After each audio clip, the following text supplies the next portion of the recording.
मेरा CIBIL score 750 plus है, तभी मेरा पर्सनल लोन रिजेक्ट हो गया। My net take home is 1.5 lakhs, still I am only being offered 5 lakhs. Well, I work for one of the top MNCs, yet I am offered 16% rate of interest on my personal loan. क्या ये आपके साथ भी हुआ है? तो ये कोई अनकॉमन चीज़ नहीं है दोस्तों। नमस्कार, मेरा नाम है पारस कक्कड़ और मैं हूँ आपका फाइनेंशियल साथी। आज के टाइम पे मोस्टली बैंक्स और एनबीएफसीज ने अपने पर्सनल लोन लेंडिंग को डिजिटाइज कर दिया है, यानी उन्होंने डिजिटल जर्नीज बना दी हैं। जहाँ पे कस्टमर्स आते हैं, वो डिजिटल जर्नीज लेते हैं और लोन अमाउंट उनके अकाउंट में आ जाता है। अब ये होता कैसे है? मान लीजिए आपको पर्सनल लोन चाहिए, आप गए, आप किसी बैंक के पोर्टल पे जाते हैं, वहाँ आपको ऑप्शन मिलता है apply for a personal loan.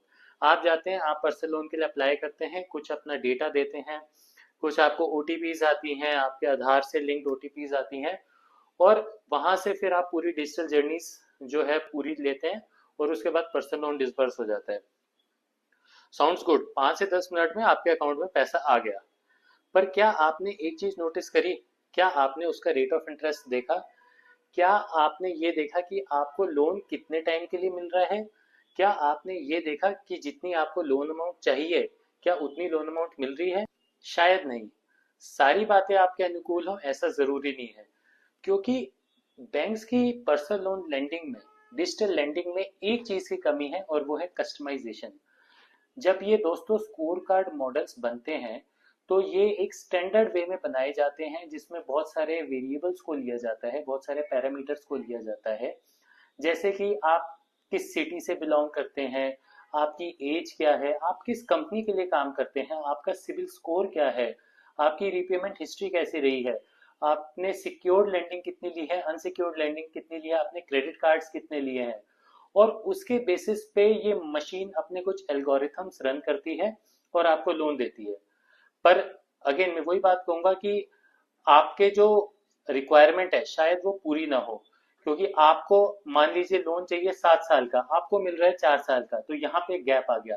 Similarly आप रेट ऑफ इंटरेस्ट एक्सपेक्ट कर रहे हैं 10.6 10.7, जो कि एक नॉर्मल रेट ऑफ इंटरेस्ट है पर्सनल लोन के लिए, अगर आप अच्छी कंपनी में काम करते हैं और आपका एक डिसेंट अमाउंट ऑफ सैलरी है। पर वही जब आप डिजिटल जर्नी लेते हैं, आपको 12 13 14 आसान, ये कम से कम रेट ऑफ इंटरेस्ट आपको मिलते हैं। अब ऐसा होता क्यों है? क्योंकि बैंक्स को अपना रिस्क प्रिजर्व करके चलना है। जहां पर score card way of lending है, वहां पे कोई ह्यूमन एलिमेंट इन्वॉल्व नहीं है। वहां पे कोई क्रेडिट मैनेजर्स नहीं बैठे हैं जो कि आपका रिस्क एसेस कर सके। एक मशीन आपका रिस्क एसेस कर रही है। तो अगर वो आपका रिस्क एसेस कर रही है with certain amount of data, तो कुछ ना कुछ तो उसको एक extra rate of interest, extra spread चाहिए अपने रिस्क को कवर करने के लिए। पर ये बैंक्स के लिए, एनबीएफसी के लिए तो अच्छा है, पर आपके लिए क्या अच्छा है?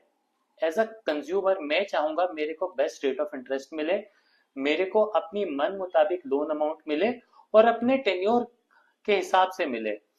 तो उस वे में मुझे लगता है कि ये डिजिटल जर्नीज उतनी सक्सेसफुल या उतनी अच्छी नहीं है कस्टमर पॉइंट ऑफ व्यू से। तो करना क्या चाहिए दोस्तों? हमारी भी कहीं ना कहीं ये ग्रीड होती है कि चल भी 5-10 मिनट में पैसा आ जाएगा, और फिर हम उसको जहां हमें डिप्लॉय करते हैं हम कर देंगे हमारे अकाउंट में, तो बस हमें जल्दी से जल्दी पैसा चाहिए। पर अगर यही एप्लीकेशन हम एक ऑफलाइन एप्लीकेशन लगाते हैं, अपने किसी इंटरमीडियरी के थ्रू लगाते हैं, या आप खुद डायरेक्ट भी लगाते हैं, वहां जाके आप किसी बैंक या किसी एनबीएफसी में सेल्स मैनेजर से मिलके अपनी एप्लीकेशन लगाते हैं, या हमारे थ्रू लगाते हैं, तो उसका फायदा ये होता है कि एक तो हम आपका केस वन ऑन वन समझते हैं, आपकी कितने लोन की रिक्वायरमेंट है। अच्छा, बहुत बार ऐसा होता है कि आपके ना लोन रिजेक्ट हो जाते हैं।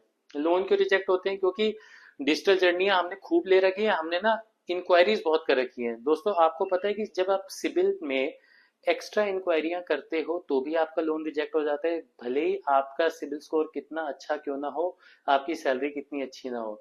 ये कुछ कुछ चीजें हैं जो हमें नहीं पता होती, और फिर हम सोचते हैं यार मेरा स्कोर तो, यार लोन एप्लीकेशन तो रिजेक्ट हो गई। यहीं पे हमारा रोल जो है वो हैंडी होता है, जिसमें हम कंज्यूमर को गाइड करते हैं कि आपको कहाँ डिजिटल जर्नी नहीं लेनी, कहाँ लेनी है, कौन सी इंक्वायरी करनी है, कौन सी इंक्वायरी नहीं करनी। और कहाँ पे आपकी एप्लीकेशन डल सकती है जिससे आपको बेस्ट रेट ऑफ इंटरेस्ट मिले। कभी कभी क्या होता है कि हमारे एग्जिस्टिंग लोन्स चल रहे होते हैं और एक आध ईएमआई हमारी जो है पिछले मान लीजिए 6 महीने में एक से 2 दिन के लिए डिले हो जाती है, क्योंकि हमें पता ही नहीं था कि वो किस दिन हमारे अकाउंट में हिट होनी है, और उससे 1 या 2 दिन पहले हम पैसे नहीं रख पाए। बट जैसे ही हमें पता चला हमने इमीडिएटली पैसे रखे और सेकंड हिट में वो हमारी पेमेंट क्लियर हो गई। पर ये एज अ ह्यूमन हमें तो पता है कि ये गलती हुई है, पर उस मशीन को नहीं पता। वो मशीन जैसी देखेगी वो आपका केस रिजेक्ट कर देगी।